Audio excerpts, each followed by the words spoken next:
Hello and welcome to Otherworld Global TV. I am your host, Sandra Sabatini. And I'm Natalie Sabatini. Today we're going to be speaking about Exopolitics and ET Disclosure with Stephen Bassett. I tell you, this is going to be a very revelatory discussion with Steve, a very frank discussion with Steve, and we're very, very glad that he's decided to join us today. Natalie. Well, Stephen Bassett is a leading advocate for ending the 68-year government-imposed truth embargo regarding an extraterrestrial presence engaging the human race. He is a political activist, lobbyist, commentator, columnist, and conference producer. He is the founder of the executive director of the Paradigm Research Group as well. Absolutely, Natalie. You know, since 1996, Bassett has assisted many organizations. His initiatives making the case, number one, to end the government truth embargo, and number two, open congressional hearings to take the testimony of former military agency employees, witnesses related to the extraterrestrial events and evidence. He has appeared on hundreds of radio and TV shows, including this one here on Otherworld Global TV and Otherworld Global Radio, to talk about many of the documentaries that he's been trying to get out to Congress through his initiatives.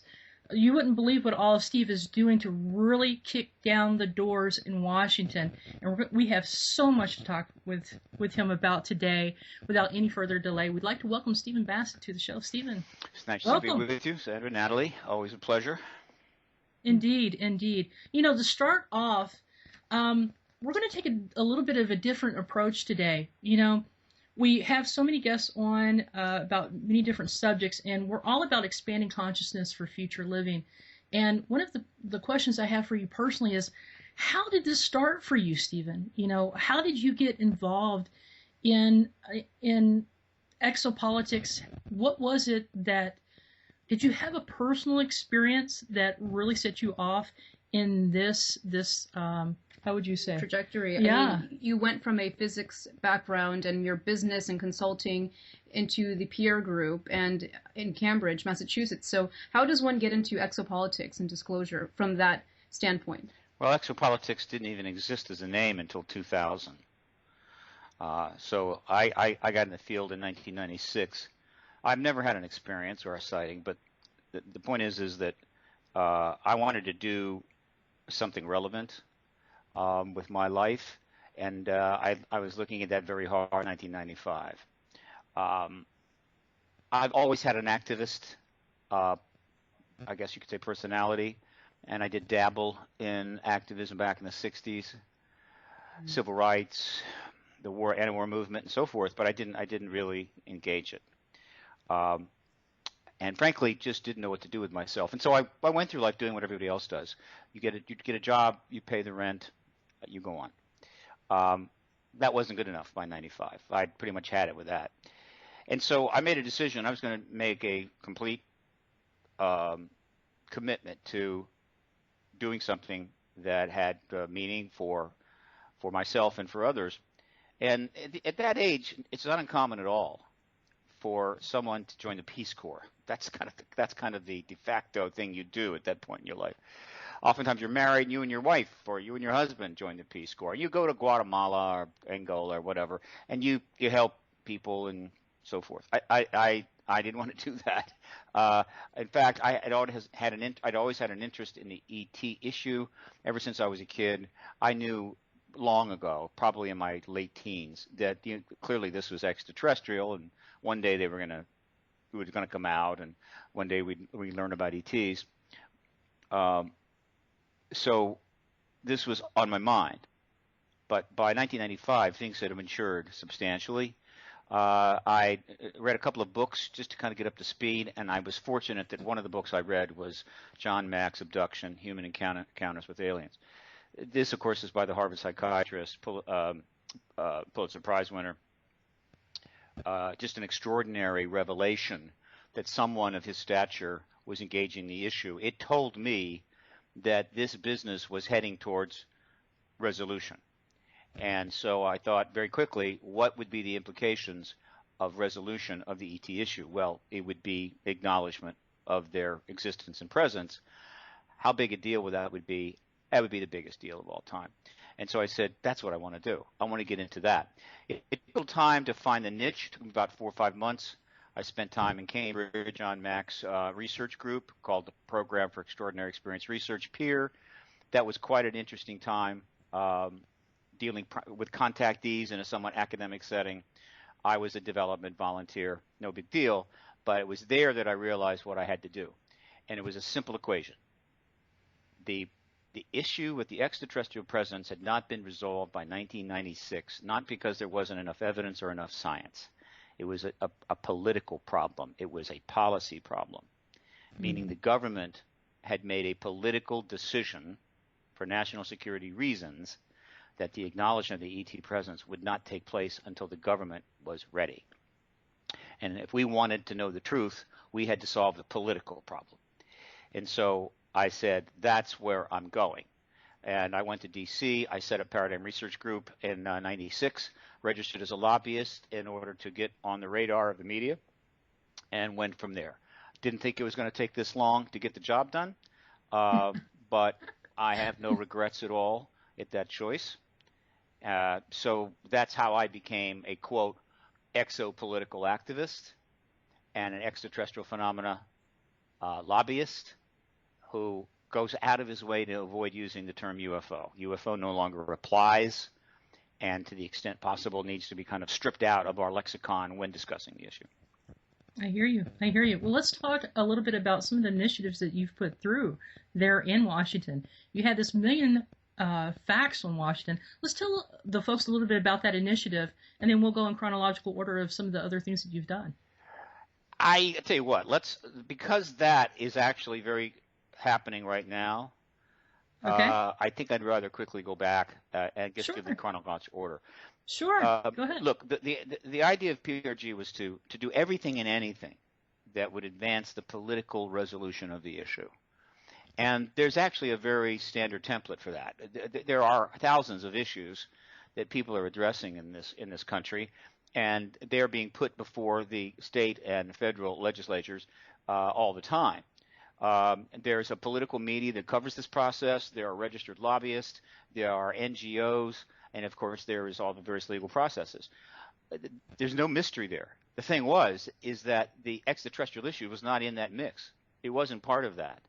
There was no one had ever registered as a lobbyist on the extraterrestrial phenomena issue when I did so in 96. And no other person has done so since. One person in 68 years since Roswell. That tells you a great deal. All right. So along the way, a lot of things. First of all, created a website, paradigmresearchgroup.org, which is where if you go, you can see in the lower right corner how you can subscribe to the mail list. We use Constant Contact. We're approaching 20,000. There's also a support button on the left side, right? Don't hesitate. So I've created the website as the major platform. That's now a portal to multiple websites. Registered as a lobbyist. That attracted attention, got me write-ups in the Washington Post, etc. And then I established the first political action committee, which is basically in suspension. It raised some money, but it was mostly to show that flag. And so in 90, I think it was 90, late 98, early 99, Extraterrestrial Phenomena Political Action Committee was set up, right? And that attracted some attention. We held some town hall meetings, started attending conferences, but most importantly, started engaging the political media, right? And the alternative media. In other words, if you have a political message, you have got to get it out to people, all right? They have to know about it. Everybody knew about UFOs, right? Everybody knew about this phenomenon. It's virtually worldwide.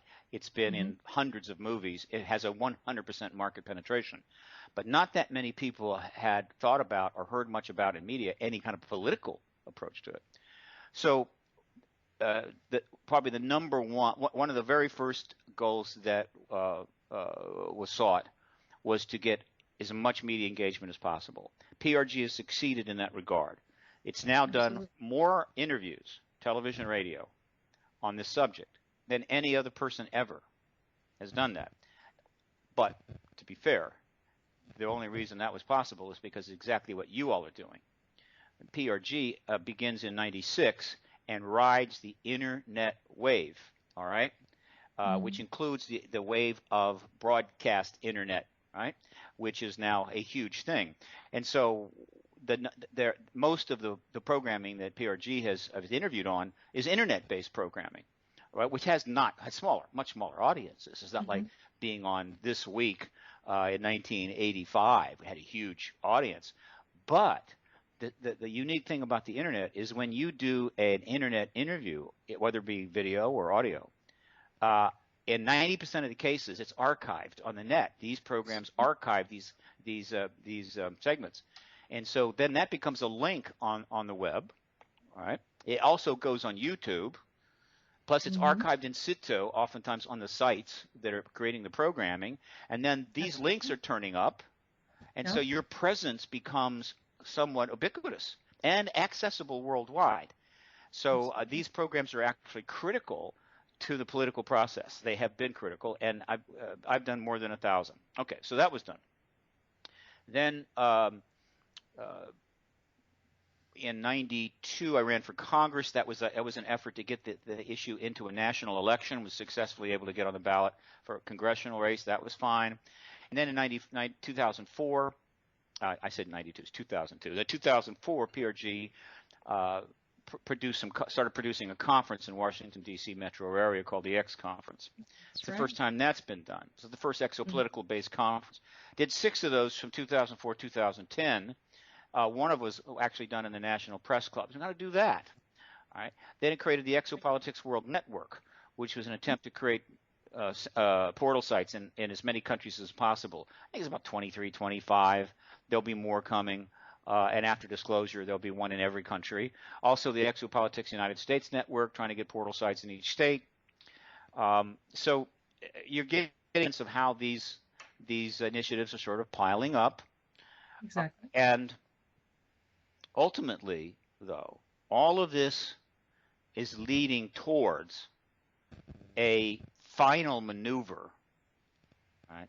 All of this period from '96 to 2013. 17 years, along with all of the documentaries that were being produced by teams around the world and being aired ubiquitously on the cable channels particularly.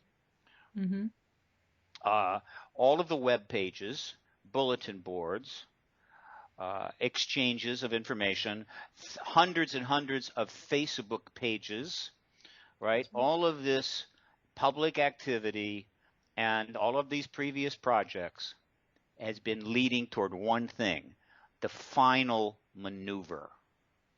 Now, if you look at every major political activist movement of the 20th century, leading into the 21st century, what you see is a long ramp up of activity that ultimately leads to a denouement, a kind of final period where there is enough platform on which to work, a strategy is put together, and the deal is closed, and you get the change that you want.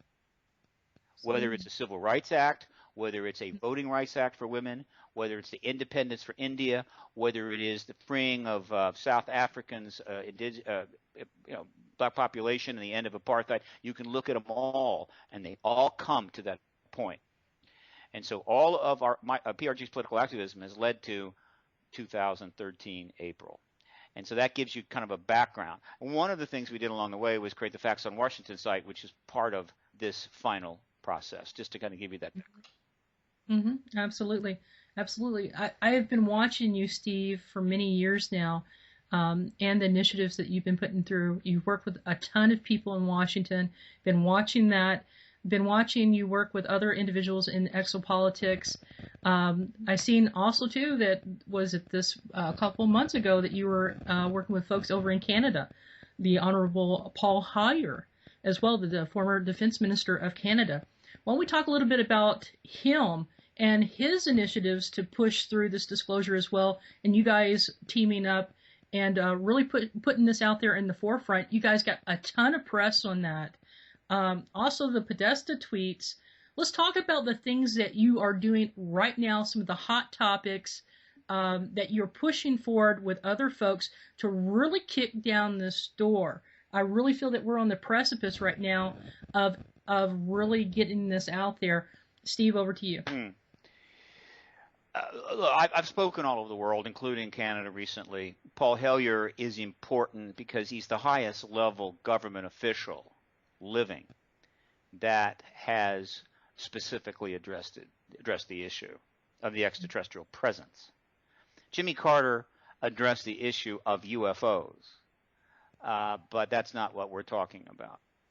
And he did what he could do, but he was blocked by the Pentagon and the intelligence community in the United States. They would not allow him access to anything, which is a constitutional problem.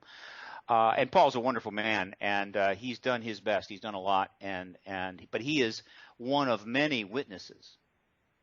And we have a term for this: military agency political witnesses of rank and station. This is a very critical term. Military agency political witnesses of rank and station. What does that mean? It doesn't mean just anybody that had a sighting, right? Or even someone that's a contactee. No. This specifically refers to individuals who have worked in government, in the military services, or agencies like NASA, CIA, or political office, a president or member of Congress or cabinet appointee. And they had, when they were working, or still have, rank and station. They're not a clerk in an office somewhere, but rather they are Air Force officers with security clearances. They're a former Defense Minister of Canada. They're an astronaut. They are a CIA agent, and so forth and so forth.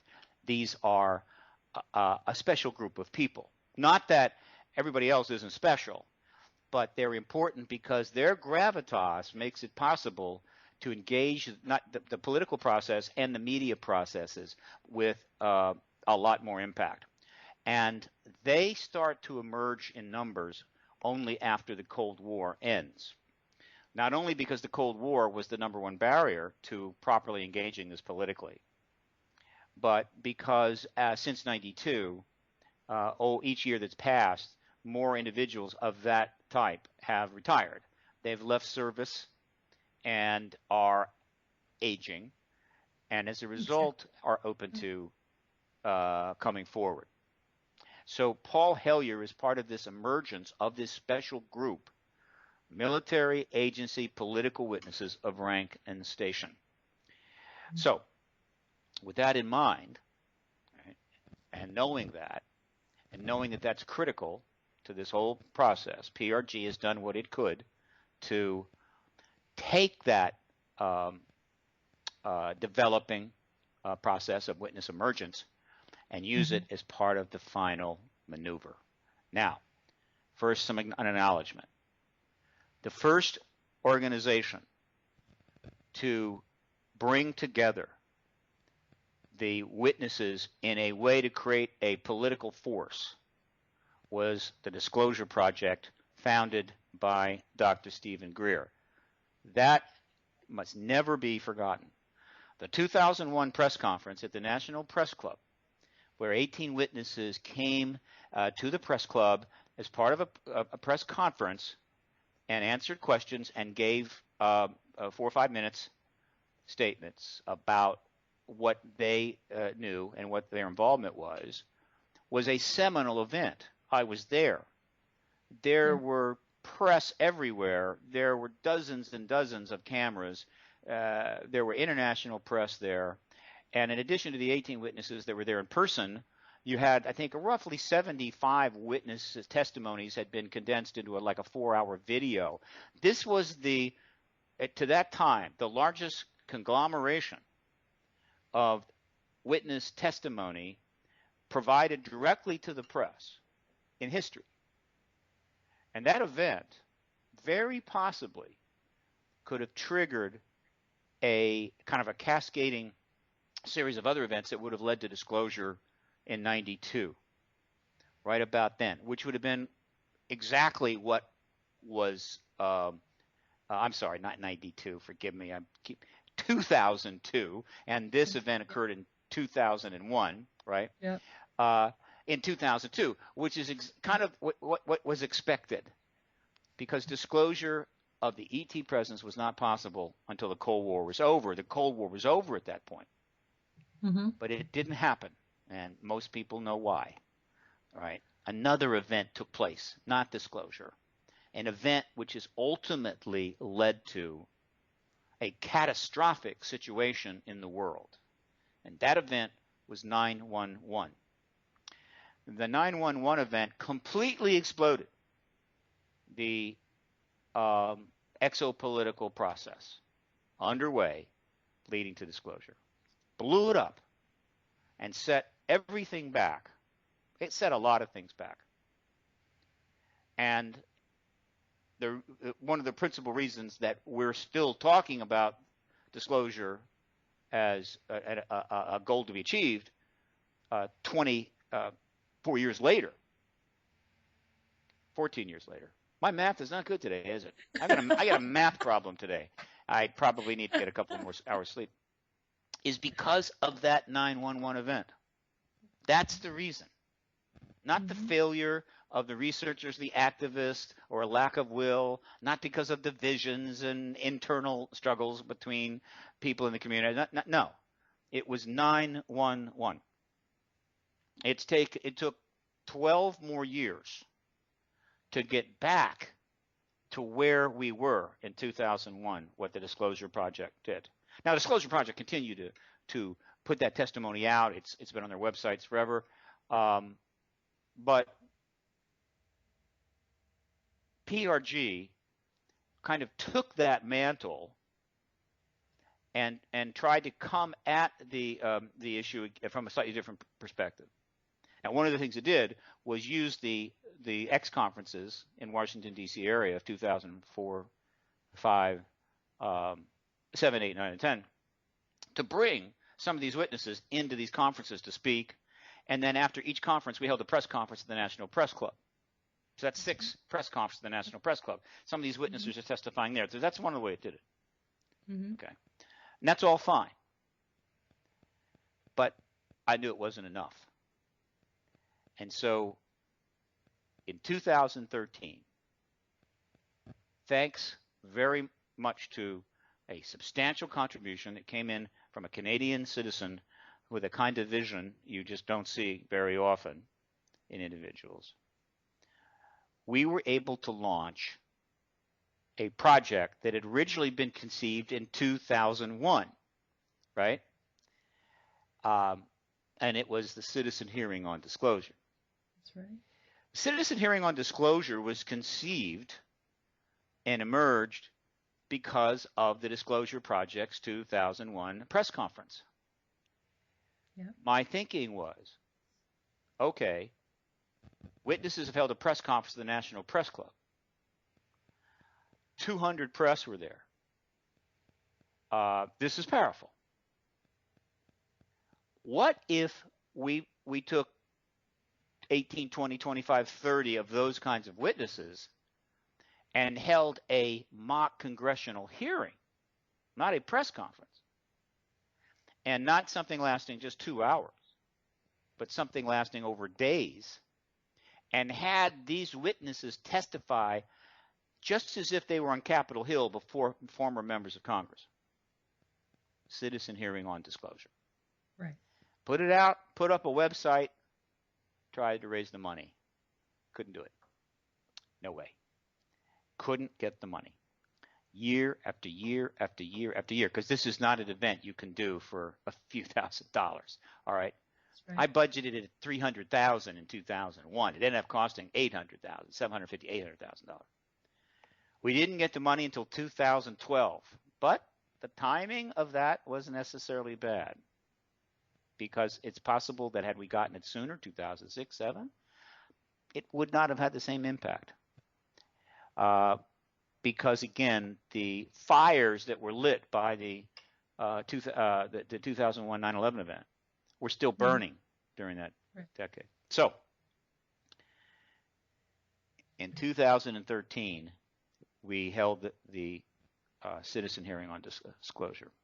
this was the beginning of the final maneuver. All right.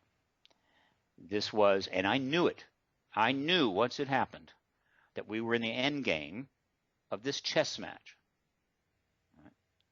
So what has happened?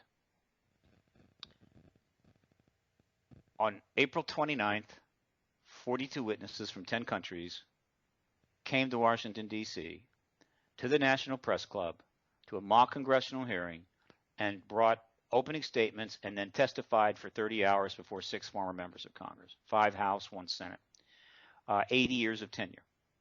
It was filmed, webcast and filmed, the whole 30 hours, 5 days. It was the largest conglomeration of witness testimony ever brought together in one place at one time.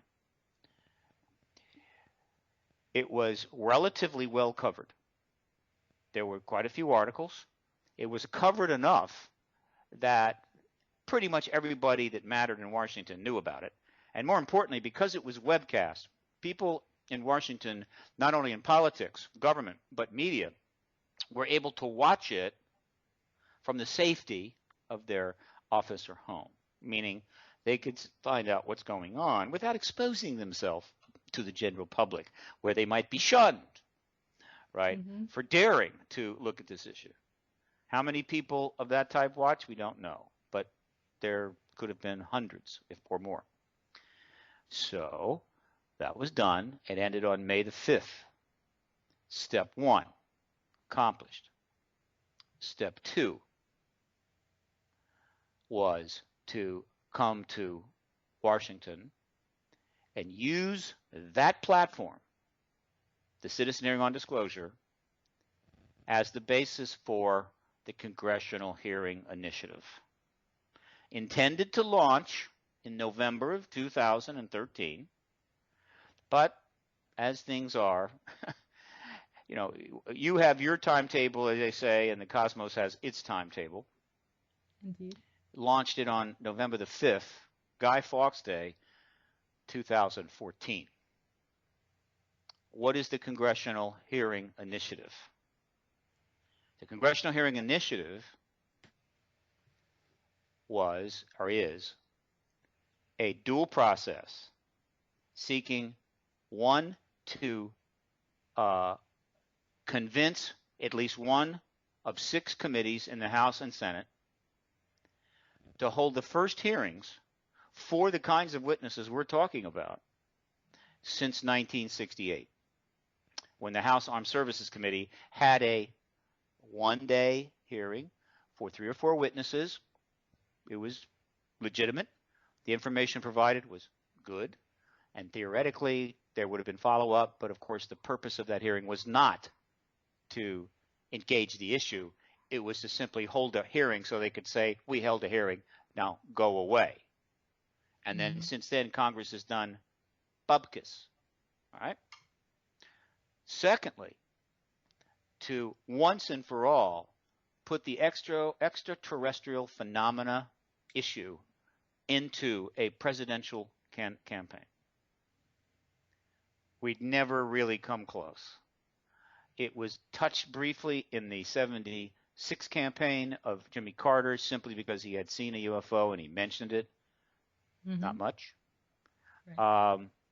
And it came up very briefly in the 2007 campaign because I was able to get the Rockefeller Initiative and the Clinton ET connection mentioned on Fox News, and we put a lot of stuff out in press releases, but that's it. Never went any further. This time is different. All right? This time it's going to be fully in the campaign.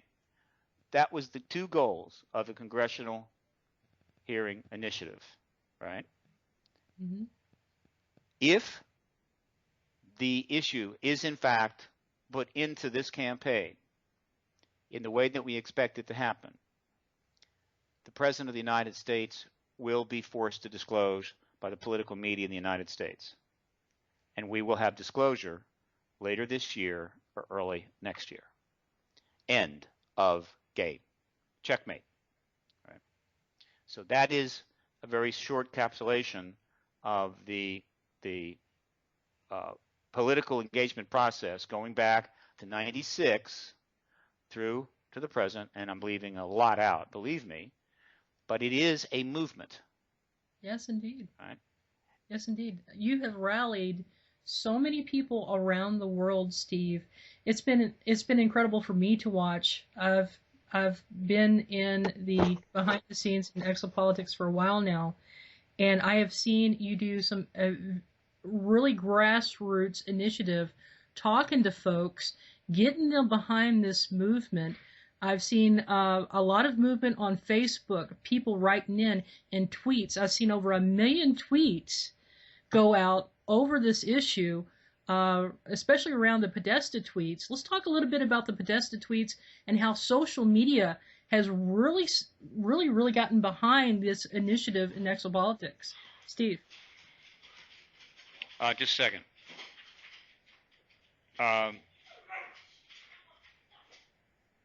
One,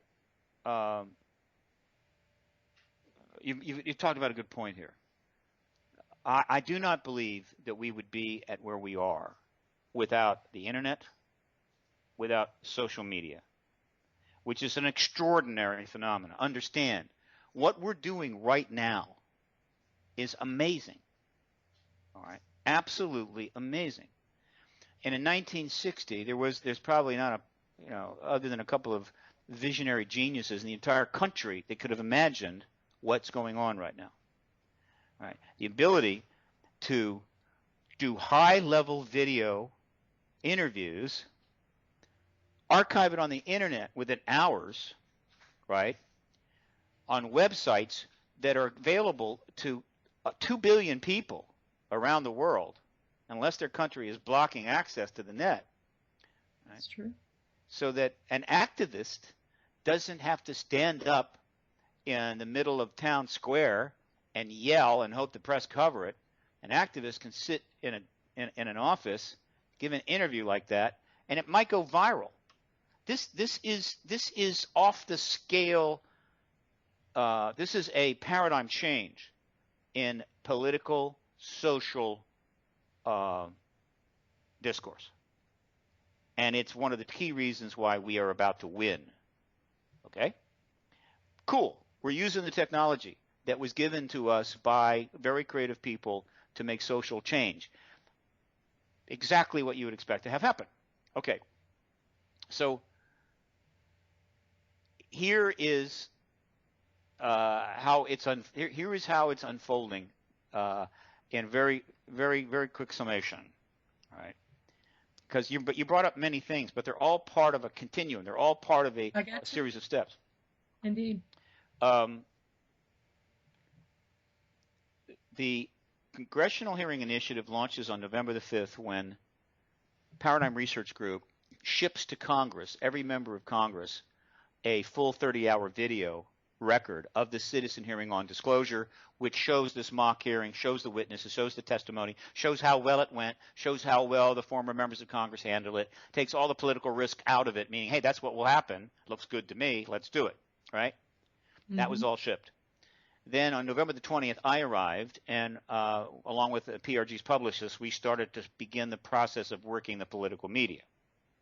The first invitations went out to Congress to meet with PRG on congressional hearings on January the 3rd, which is the day of the new Congress. They received verbal requests to meet, right, 190 offices or something. They received requests to their scheduling office, right. They received fax requests to meet. All of this took place from January through the end of February. Right? So that's underway. The meeting started on March the 3rd. And since then, I've been meeting with offices on both the House and Senate side. The goal is 60 offices by the end of the year. And every meeting is about educating them and informing them of what's going on and why congressional hearing in their committee is the right thing to do.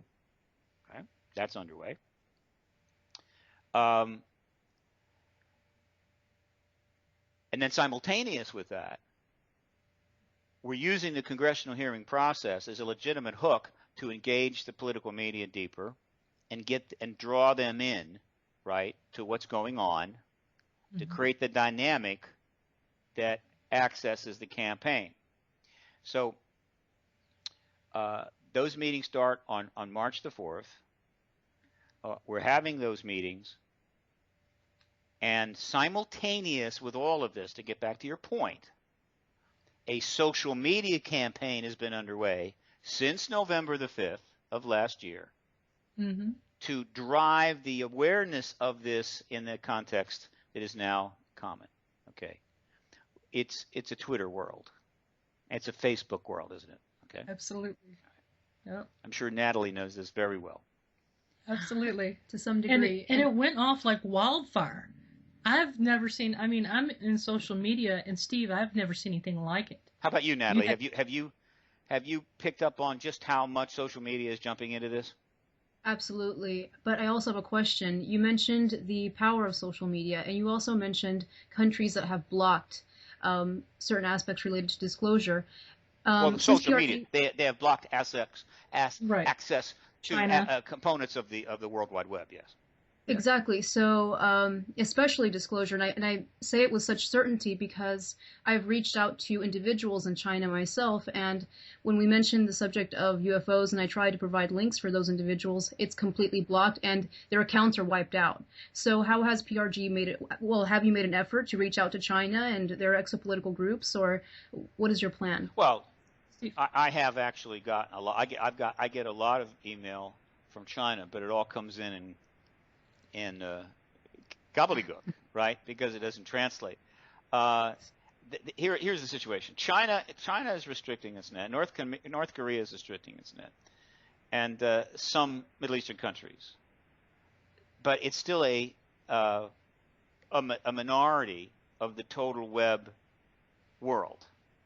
But more importantly, it's dynamic.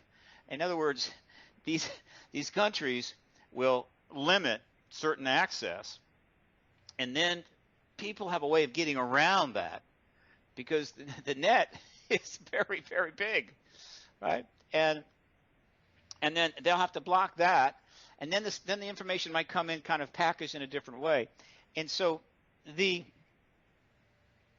all of the restrictions on the web that exist in the world are porous, and they can vary. Sometimes they'll open it for a while, right? So I'm not too worried about that. And by the way, China is, I mean, we're going to get disclosure based upon actions right here in Washington, D.C. pretty soon. And China is, China's, the importance of China is not how many Chinese know about the disclosure process, but the fact that Xi Jinping, president of China, knows about the disclosure process. That's what's important there. All right. More importantly, Russia knows about it, and Russia is not restricting web access on this. Right.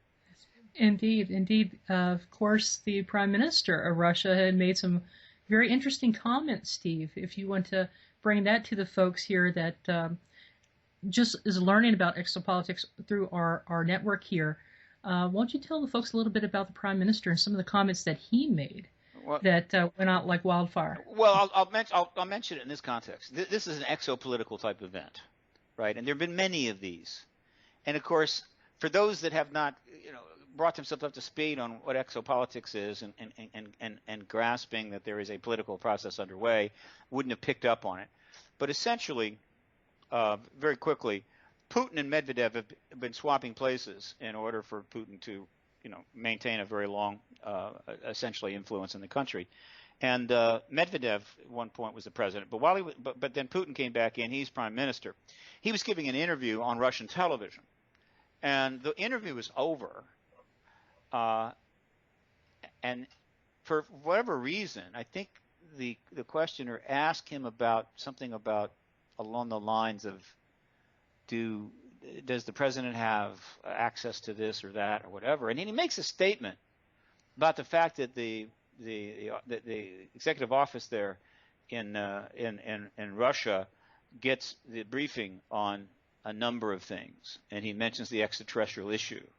And he refers to a documentary called The Men in Black, which is what confused the American press, because they thought he was making a joke and referring to the Men in Black series here, which is a comedy series, right?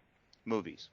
In fact, he was referring to a serious documentary had just been done in Russia. So what's going on here? What's going on here is that was likely a political maneuver by Russia. It was a message. It was a way to let the United States know and the public know that Russia is not out of this, right? They can't put out a formal communique. Putin, at this point, is not prepared to go and talk about this in the Kremlin in front of cameras. A little leak, right? It's called a limited hangout. So they just hung that out a little bit, put it in play, got a lot of web coverage, and moved on, right? But there have been many examples like that. Okay, we know that the Russian government knows about extraterrestrials. We know the Chinese government knows about it, the British government, the French government, the Indian government. They all know. But they are still operating under the truth embargo, under the somewhat informal policies initiated in the 50s that we're not ready to tell the people yet. Now, different countries have different reasons for sticking with this. I'm sure the reasons for China and Russia are somewhat different than the NATO countries. But nevertheless, they are still adhering, but that adherence is eroding. They're moving away from this policy. You can tell. And they're letting the world know it by little selected leaks and events. And that's what the Medvedev thing was about. Mm-hmm. So this Congressional Hearing Initiative is going on in Washington, D.C. And it's where it is now is 6 days before the first Democratic debate. Right? I think there will be at least 4 people in it, just 4, including the leading candidate for president, Secretary Hillary Clinton. Okay, fine. But it's the background, right, that only someone following this very closely would know about. That is the most telling. And I'm talking about it all the time. I do it on these shows. But one day soon, I'm going to be talking about this background on a major network cable news show. And that's going to make things very interesting. It's inevitable. Remember the Medvedev thing. Just happened to forget the mic was on. Talked about Men in Black. Talked about getting the information on this issue. Right, briefings that happen as the presidents come into the Kremlin and all that. Here's what happened. This is fascinating. This is so cool. This is the kind of stuff that the history books will just have a ball trying to sort out and get the information and do the interviews and read diaries and whatever to try to show exactly what took place here. But here's how it goes. All right. Well, listen to this. This is something else. PRG announces in early 2014 that it is going to launch the Congressional Hearing Initiative on March the 31st, meaning that it will ship the 30-hour video record of the citizen hearing on disclosure to every member of Congress. There's 3 hours of testimony in there, I think it's on day 1 or day 2, about the connection between the Clintons and their people and the extraterrestrial issue. Mm-hmm. Awkward, right? Yeah. Which had been on the internet for 13 years, right? The information, the evidence on the internet, 13 years. Been talked about in alternative, but no response from them. No comments. They've never discussed this publicly, ever. This connection that they have, which includes not only the Clintons, but also some of their top advisors and political team, right? So I canceled that start the evening of March 31st, right? Because we weren't ready yet. But before that cancellation went out, former President Bill Clinton scheduled himself on the Jimmy Kimmel show, and on April the 2nd went on that show. And lo and behold, Jimmy Kimmel asked him a question about extraterrestrials, and he launched into a 5-minute response, happening to mention that he'd looked into the issue while president. He got the term wrong, got the time frame wrong, and he doesn't mention the Rockefeller Initiative. But he essentially, and he couldn't find anything, right? Essentially, that's his way of saying I did do something and I got blocked, but in language that's not going to create an immediate problem. This question is only asked because he wanted it asked. That's the way it works with presidents come on talk shows. They just don't come on and whatever you want to ask them, you ask them. Oh, no. You don't do that. You do that, and Jimmy Kimmel might just say, hey, Bill, let's talk about Monica Lewinsky. You know, I hear she's got a job now with, like, I think Vanity Fair or something. What do you think? No. He asked to be asked that question. That was his way of getting a little ahead of what he thought could be a serious issue for the entire Clinton world. Right? But we didn't launch. Okay. Months go by. Right? It doesn't launch until November the 5th. The press start being engaged in late November, December, and the Congress starts getting approached in early January. This is moving forward. We're getting articles in the political media. By the way, we have now gotten more coverage of the exopolitical aspect of this than ever in history, all since late January, or rather since November of last year, in the last 11. More political coverage than ever, right? Which is a key indication that something significant is happening. So everything is going well. And, you know, the Washington Times has already done 2 articles, so it's all over town. And then on February the 13th, the next shoe drops, right? John Podesta, the man who called for the release of all UFO files at the National Press Club in 2002 and again in 2003, who wrote a foreword to Leslie Kean's book, right, UFOs, Generals and Witnesses Go on Record and so forth, in which again he calls for the fact the files need to be released, etc., and says a few other things. John Podesta, who, interestingly enough, and to the surprise of many, had been brought back into the White House as an advisor to Obama. He had been an advisor to Clinton in 93, 4, 5, and then as chief of staff, to be a White House advisor, meaning that he was able to meet with the president unfettered, in complete secrecy. They could talk about anything they wanted without anybody knowing about it. And so he does about 11-month stint there. And it was never really clear why that was done, right? And so on February the 13th, he is leaving that job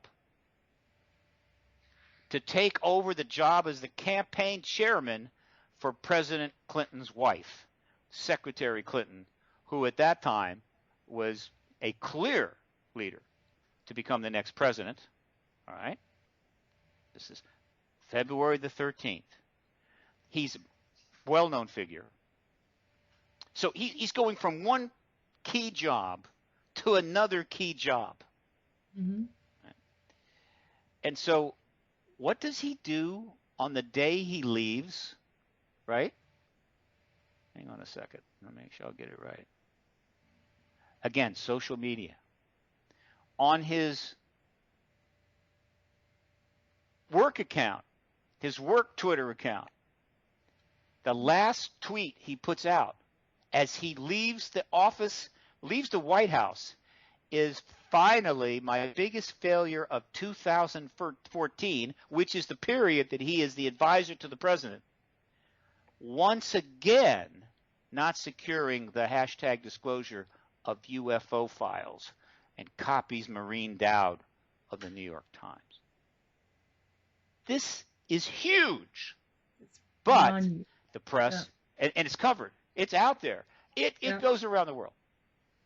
Mm-hmm. But do the press then jump into it and go after John? No, because the truth embargo, you don't do that. That's not acceptable. All right.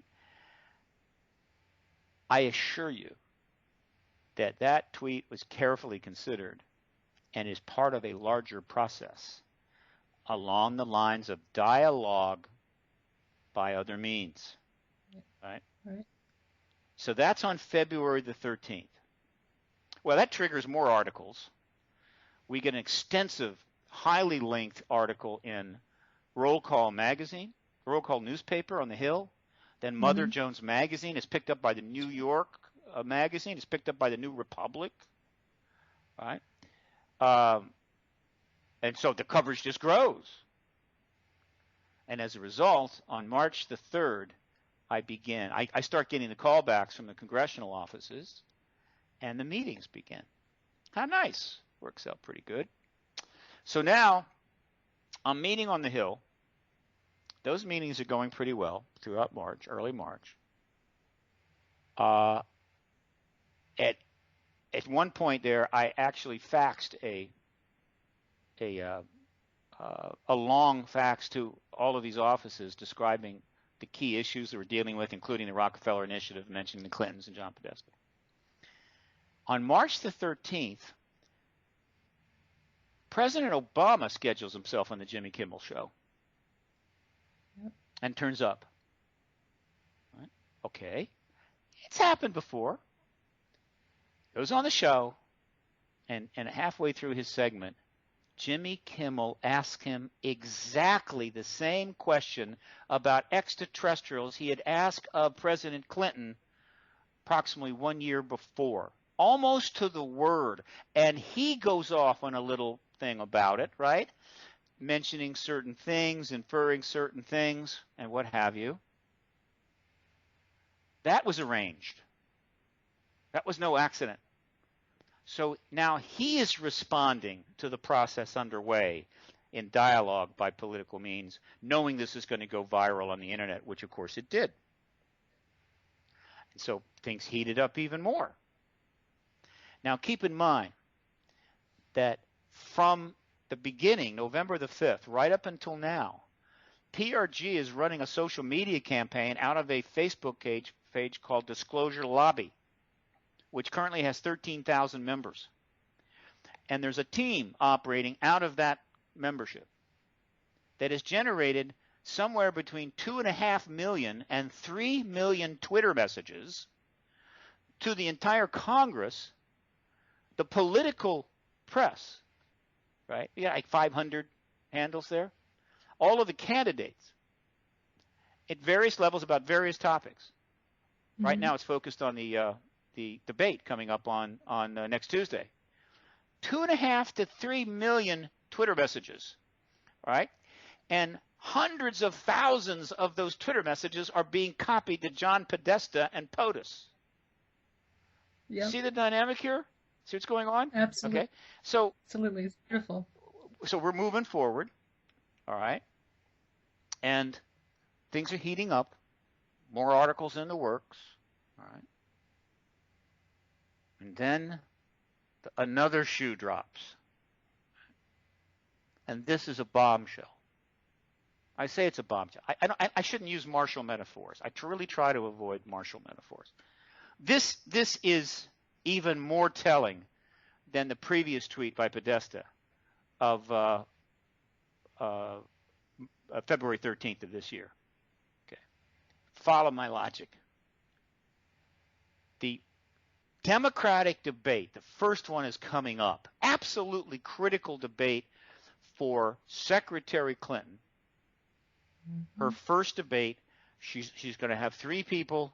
I'd be also on that stage, including Bernie Sanders, which is making huge headway against her poll numbers. A lot's riding on this. This is big. Okay. So what does her campaign chairman do? On September the 29th, what does he do? Well, on September the 28th or 7th, millennial Lena Dunham, creator and producer of Girls, and definitely a web, a millennial social networked woman. However it happened, got granted an interview with Secretary Clinton, presidential candidate. And some people liked it, some didn't, but it was a reach out to the millennials by Secretary Clinton. And she interviews her. Okay. Obviously that went viral on the net, right? Big score.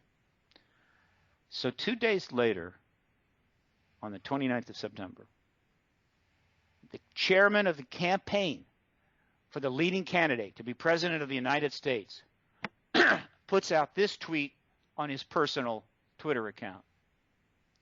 Great interview, Lena. But Lena asked her about aliens next time. Hashtag the truth is out there. Copy Hillary Clinton. At Hillary Clinton.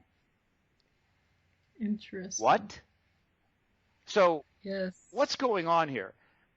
Is John Podesta, X-Files fan, having a little fun with his candidate, his boss, and saying, I'm going to play a trick on her, I'm going to bring the alien thing back up. I've talked about it all the way back to 2002, and there's been documents on the internet since 2000 connecting the Clintons with the ET issue through the Rockefeller Initiative, 93 to 96. I'm going to play a little joke on her. I'm going to say, hey, ask her about aliens next time. And to make sure she gets the joke, I'm going to copy her Twitter account. That's one possibility. But, in another universe, the Bizarro universe, that might be the explanation. In fact, what I believe he just did, keeping in mind that we have been sending thousands of Twitter messages about the Rockefeller Initiative and requests to all of the CNN political reporters for several weeks, asking that they ask Hillary Clinton about the ET connection to the Clintons, which is the Rockefeller Initiative. We think he's just green-lighted CNN to ask her that question without contacting them directly. He can't contact CNN and say, CNN, look, I would like you to ask my boss this question. You don't do that. Believe me, you don't do that. That would be a huge news story. So he's basically saying, it's in play. Go ahead and ask her. That's on September 29th. Okay. A few more days go by. Okay. And it's October the 6th, yesterday. 7 days from the first debate, which may be absolutely critical in helping his candidate, or Secretary Clinton, to get back in the game, to regain her, quote, advantage. So what happens last night? Her husband, that would be the former President Clinton, goes on The Late Show with Stephen Colbert. And in the middle of this interview, he asks him about extraterrestrials. And they have a dialogue about extraterrestrials. And when you watch this, you will see that the fundamental message, again, by other means, that's in this dialogue with Colbert is that the potential relationship between humans and extraterrestrials could be okay. It could be all right. We have much to offer. Don't think of it as a threat. Don't think of it in the Reagan-esque way, the primitive way. Oh, if there was an extraterrestrial threat, wouldn't we all come together on the planet Earth and sing Kumbaya? Why we build weapons to defend ourselves against these starfaring beings, which would be about as logical and successful as a kindergarten class training itself to defeat a Navy SEAL team. Okay? It's that ridiculous. That 7 days from the point at which his wife is going to go into that debate. That's the background. Now, I just put out a full press release on that, laying it all out. I assure, and then we twittered the link to that press release to the entire CNN political team, 50-some reporters, as well as other candidates. It's in play. So what literally we're seeing in the context of the new world, the internet social media world, where communication is through Facebook and Twitter and emails and websites, not by standing in front of the White House with badly lettered signs over your head, is a dialogue going on between the disclosure activist movement and the key players that will be involved in ultimately resolving this issue as they maneuver to bring it into play in such a way that is best for their political ambitions. In other words, we can do that, but it has to be in this context, and we can't actually call anybody and tell them that. So we're, just like the White House and the Pentagon and the RNC and the DNC try to manipulate the public and the press by what they call coordinated leaks. They leak a little information out, and that gets picked up. They could just come right out and say, here's what we want you to know. No, they do it that because if they come right out, they can't do it. This is literally going on. This is unprecedented in the history of this movement. There is a behind-the-scenes dialogue going on, or rather behind the scenes. There's a social media dialogue going on between the key players. Right? And who are the key players in this? President Obama, who went on Kimmel, President Clinton, who spoke about the issue on Kimmel and in Hong Kong in 2005, Secretary Clinton, who's linked to the issue by the OSTP documents obtained, which are on the internet right now, John Podesta, who's linked to the issue up the yin-yang, all right, Leon Panetta, the chief advisor, the chief of staff to Clinton during the Rockefeller engagement, who became Obama's Secretary of Defense and CIA director, Albert Gore, who was the vice president to Clinton at that time and went and ran for president, right? Governor Bill Richardson, who was Secretary of Energy to Clinton during the Rockefeller Initiative, or during that period, and then went on to discuss this issue in a forward. These are the key players. Right? These are big-time, major political figures who collectively have run for president 6 times. Right? And they are having a dialogue with us. Richardson, through the foreword to his book, Roswell Dig Diaries. All right. Podesta, to his comments at the press conferences in 2002, 2003. His foreword to Leslie Kane's book. The 2 tweets. Right, the appearance of Clinton on Kimmel, the appearance of Obama on Kimmel, the appearance of President Clinton on Colbert. This is a dialogue that has to happen this way because the truth embargo is 68 years old. It is a mess. It is going to take years to historically untangle this. Everybody is worried about how it's going to affect them. Everybody is concerned for their political aspirations, right? And they're having to play it out this way. And it's happening right before our eyes. So this is my prediction, and this is where we're going to have to wrap it up today.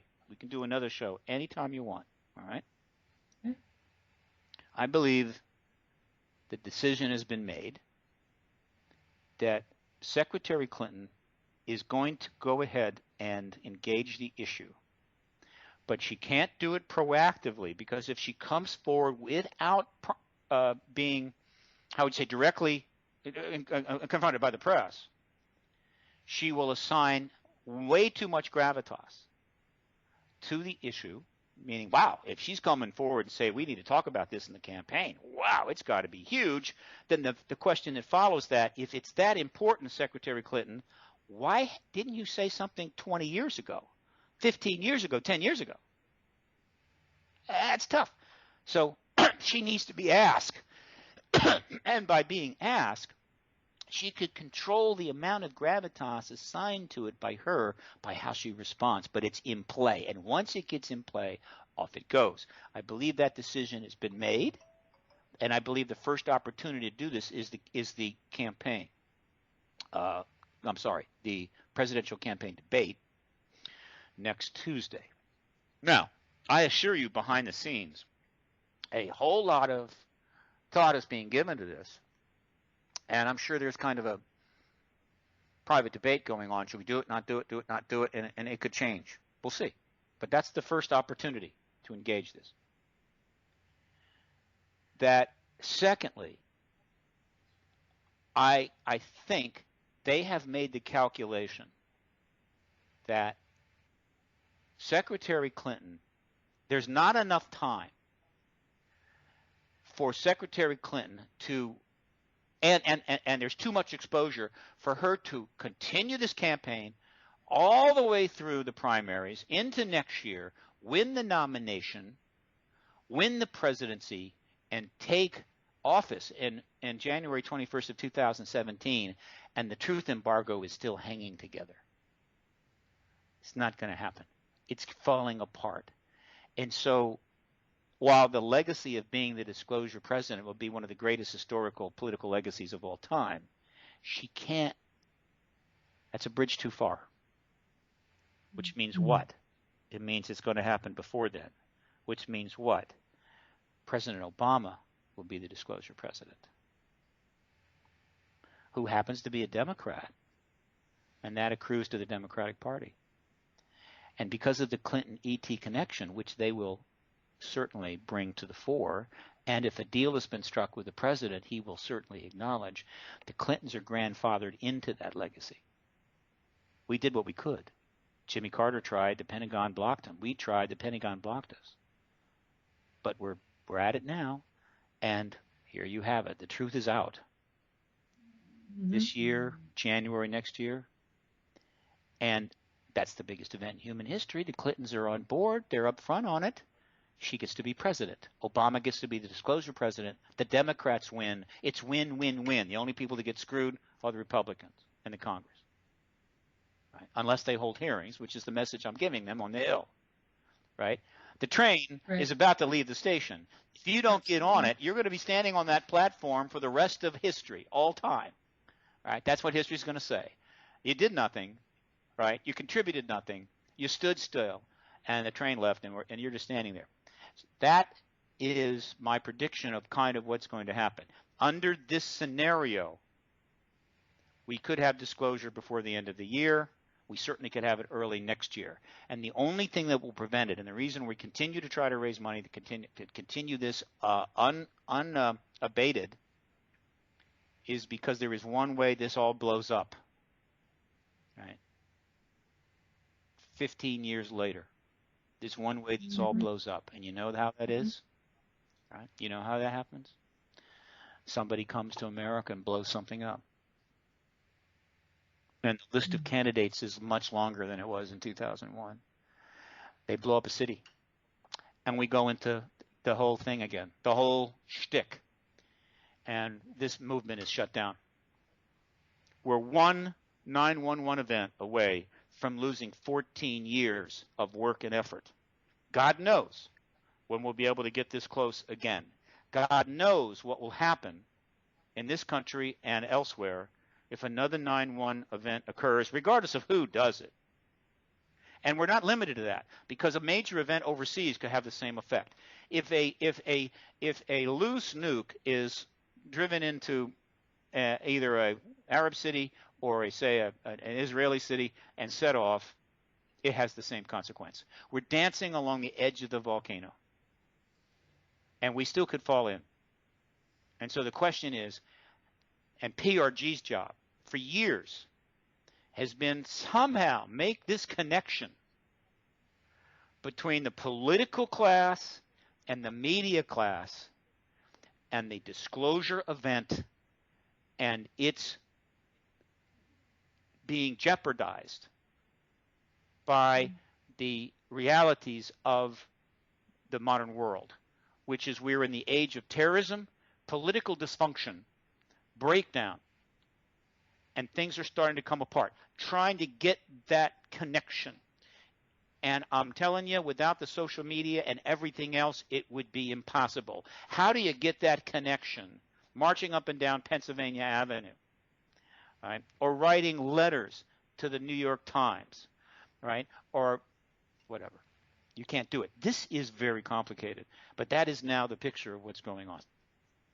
Well, Steve, let's put the call out, a call to action to all the people who are watching Other World Global TV right now from their homes to get involved in this movement with you, to take the lead, take the charge on social media through their Twitter accounts, through their Facebook accounts, through all social media platforms. Contact your representatives in your area, contact the government in your area. Let's put some pressure on this issue. Let's support Steve Bassett and PRG and what they're doing. Steve Bassett's website is www.paradigmresearchgroup.org. Get involved in this movement. We can bring disclosure about. Steve Bassett is consistently trying to push this issue forward for all of you, and together we can do it. Oh, Steve, well, I want to turn it over to you. This is how you. Go ahead. Let me be specific. How to support. All right. First, join the Facebook page disclosure, the Facebook group Disclosure Lobby. All right. There's lots of opinions and lots of crazy stuff on there, but the point is that is the group out of which the social media process is being driven. All right. And there's a lot of information that comes in there that is relevant to this. So you join that. 2, go to the website factsonwashington.org, FAX-on-Washington.org. That is where you get the information and the Twitter handles for whatever we're moving right now. And right now what we're doing is we're firing off stuff to CNN. And so that is where someone can get involved in the Twitter campaigns going forward, right? And join, get on PRG's email list at paradigmresearchgroup.org, lower right corner. That's how you sign up on our contact, a constant contact email list, right? And then lastly, on the lower left corner is a support link, right? Contribution link.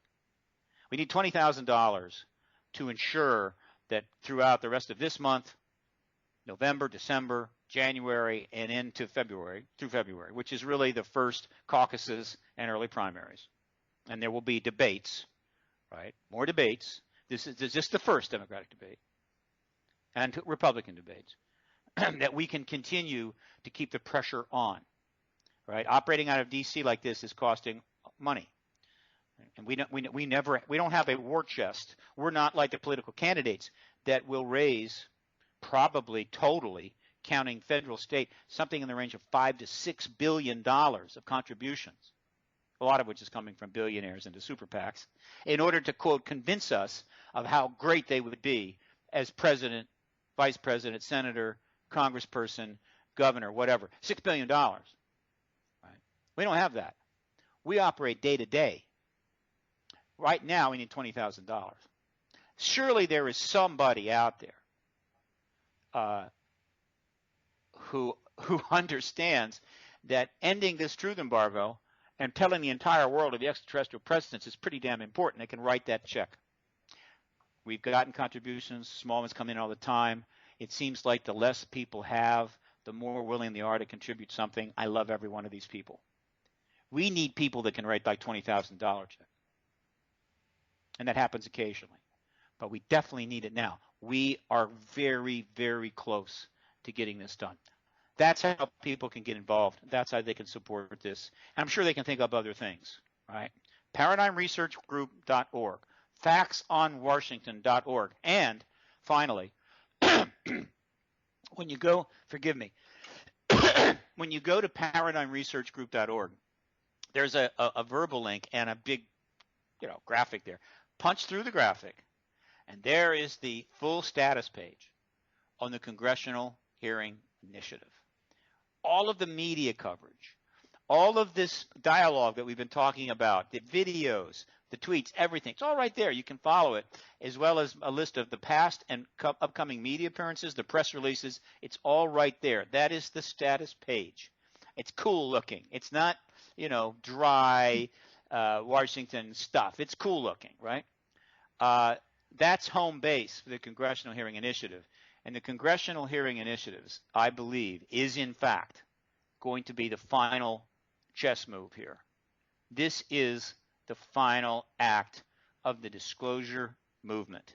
And this is going to lead without question, the leverage of a virtually intense press engagement, media frenzy, call it what you want, to the deal that is now, well, let's just say 24 years in the making. Let's don't talk before the Cold War ended. 24 years in the making, the deal between the President of the United States and the Pentagon, which theoretically he is the boss of, in which they come together and agree to the various understandings that had to exist between the President and his employee, the Pentagon. There's constitutional issues here. I won't diverge. That allows the President to come in front of the American people and finally tell them, you're not alone in the universe. There are extraterrestrials, and they're already here. And over the coming months, you're going to learn more about that, and you're going to be engaged about that, and you're going to have the opportunity to tell us how you think we need to deal with that, which is exactly what this country was created for. And the emergence of the national security structures and policies like this has thwarted that and undermined the fundamental mission of the United States, which is to create a representative democratic republic where the people decide on the most important issues. We have lost that, and because we have lost that, our nation and its relationships to the rest of the world is completely falling apart. And so those who think that this is not important are letting their children and grandchildren down big time. So it's time to put up or shut up. And I say that nicely. Look, sorry to be so monologish here. The next time we do an interview, we're going to have a lot of questions and more back and forth. It'll be more of an engagement. I had to get this body of information out to your people so they can think on it. And then next time, we'll just have rapid fire stuff about what's going on. Absolutely. We have a ton of questions, as you can see right here, Good. from people writing in. This dialogue is going to continue with Steve Bassett. You heard him right here on Otherworld Global TV. Steve Bassett, thank you so much for this wonderful interview. And we're going to get this in front of people that we know, too. And we're going to see what happens. Thank you so much, Steve Bassett. ParadigmResearchGroup.org. Everyone, tune in. Check it out. Bye-bye.